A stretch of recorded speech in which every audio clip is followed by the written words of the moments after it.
Dagdag sa bigating cast ng upcoming historical drama ng GMA na Pulang Araw ang Kapuso Drama King na si Dennis Trillo.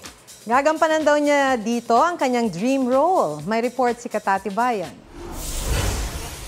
Yung kapaknaan mo ang dahilan kung bakit nahimatay yung asawa mo. From heavy drama to rom-com. Hindi ko napansin may maganda pala ako nakasalubong. Batid mo kung sino ako.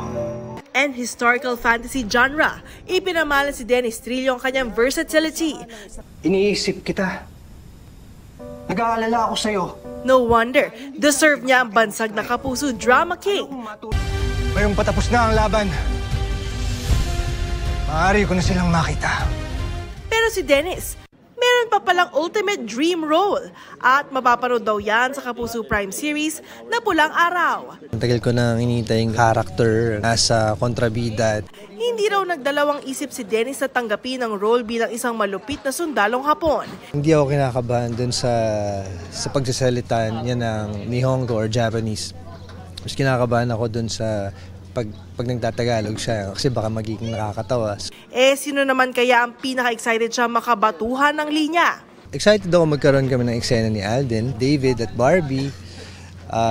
Kay Sanya na nakatrabaho na rin dati. Katati Bayan nagbabalita para sa GMA Integrated News.